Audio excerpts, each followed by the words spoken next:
जय श्री कृष्णा, जय श्री राधे। कैसे हो दोस्तों? उम्मीद करती हूँ आप सब बहुत ही बढ़िया होंगे दोस्तों। हमारे प्रिय भगवान भगवान श्री कृष्ण का जन्मोत्सव बस अब आने ही वाला है। तो चलिए जानते हैं कि ये कौन सी तिथि है, शुभ मुहूर्त क्या है और पूजा की विधि क्या है और धार्मिक महत्व क्या है। तो दोस्तों, भगवान श्री कृष्ण का जीवन अद्भुत और अलौकिक रहा है। उन्हें भगवान विष्णु के 8वें अवतार माना जाता है। इसलिए कृष्ण जन्माष्टमी के मौके पर भक्त भगवान श्री कृष्ण की उपासना करते हैं और उन्हें विधि विधान के साथ पूजा अर्चना करके सदैव प्रसन्न करने की कोशिश करते हैं। इसलिए भगवान तो कृपा निधान है दोस्तों। भगवान तो छोटे से एक तुलसी के पत्र से भी प्रसन्न हो जाते हैं। लेकिन फिर भी हम चाहते हैं कि हम अपनी श्रद्धा से उनको वो सब कुछ दें जो उन्होंने हमें दिया है, क्योंकि हम जो भी उनको देते हैं वो सारा कुछ उन्हीं का तो है। इसलिए कुछ ऐसी वस्तुएं हैं, कुछ ऐसी चीज़ें हैं जो हमें पता होनी चाहिए। आज के दिन जो हमें पूजा सामग्री चाहिए दोस्तों, वो है कान्हा जी के नए वस्त्र, आसन, चौकी, सिंहासन, गंगाजल, पंचामृत, शहद, दूध, दही, गाय का घी, केसर, हल्दी, चंदन, रौली, धूप, दीप, रुई, कपूर, अक्षत, पीले पुष्प, कमल का फूल, पान, सुपारी, मौली इत्यादि। इसके अलावा आप इत्र, भोग लगाने के लिए खीर, माखन, मिश्री, तुलसी दल, खड़ा धनिया, पंचमेवा, छोटी इलायची, लौंग और नारियल आदि भी ले सकती हैं दोस्तों। अब जानते हैं कि तिथि और मुहूर्त क्या है। दोस्तों, जो ये जन्माष्टमी का उत्सव है वो 26 अगस्त को शुरू हो जाएगा। इसकी टाइमिंग रहेगी 3:40 से 27 अगस्त 2:21 तक अष्टमी तिथि चलेगी दोस्तों। और 26 अगस्त 3:54 से लेकर 3:40 तक रोहिणी नक्षत्र रहेगा दोस्तों। 26 अगस्त को ही हमने 12 बजे से लेकर 12:44 तक शुभ मुहूर्त है, जिसमें हमने भगवान जी की पूजा करनी है दोस्तों। आइए जानते हैं कि पूजा की विधि क्या है। अर्धरात्रि के समय आपने लड्डू गोपाल जी को खीरे के अंदर रख देना है। फिर जन्म के दौरान भगवान श्री कृष्ण को खीरे से बाहर निकाल लेना है। इसके बाद लड्डू गोपाल जी का कच्चे दूध, दही, घी, शहद और गंगाजल से अभिषेक करें। फिर किसी साफ कपड़े से भगवान प्रभु की मूर्ति को पानी को जो पोंछ देना है आपने, और उनको नए वस्त्र अर्पित करने हैं। अब प्रभु को बांसुरी, मोर मुकुट, वैजंती माला, तुलसी की माला, आभूषण, श्रृंगार करके उनको तैयार कर देना है। फिर लड्डू गोपाल जी को केसर, हल्दी आदि का तिलक करें और पुष्प और प्रसाद आदि चढ़ाएं। भोग आदि लगने के बाद भगवान कान्हा की आरती करें और जयकारा लगाएं।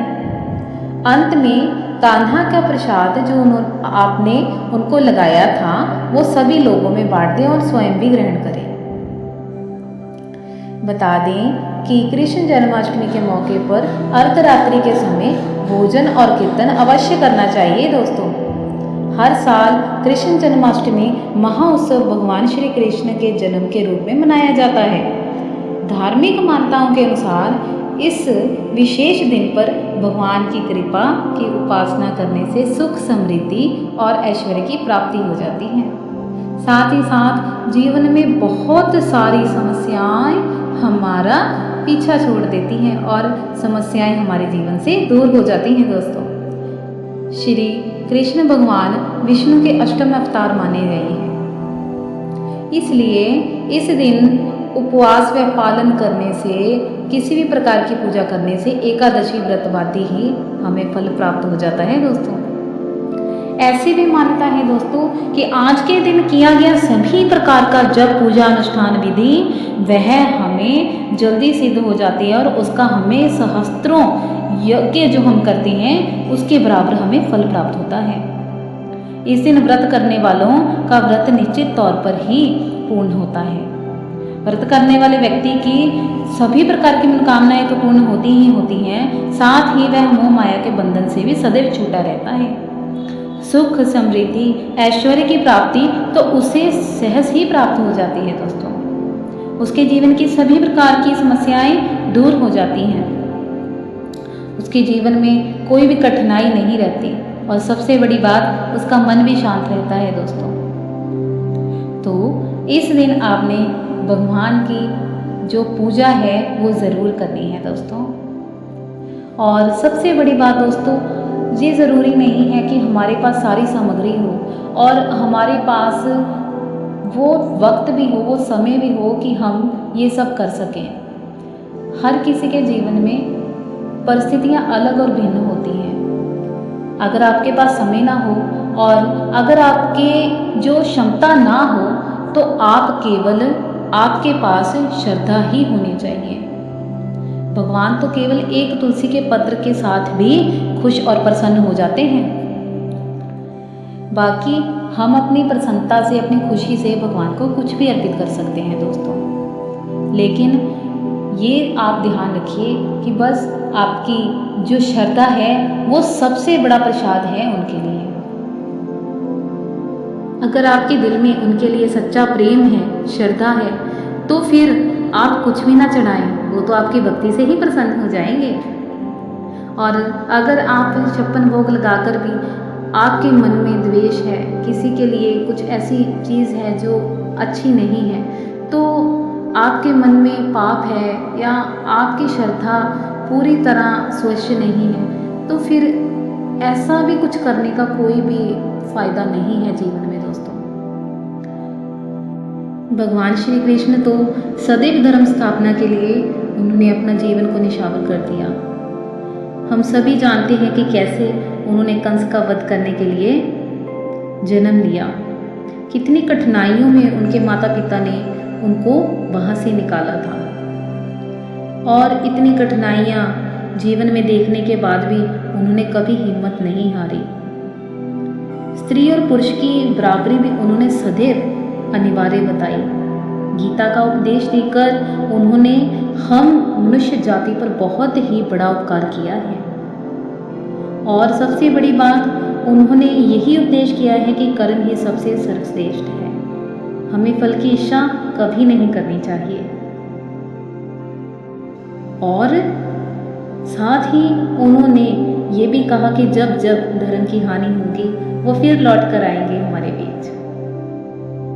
उनकी यही विशेषताएं पूरे समाज को, पूरे विश्व को लाभ दे रही हैं दोस्तों। इसीलिए जन्माष्टमी मनाई जाती है ताकि हम उनसे कुछ सीख ले सकें।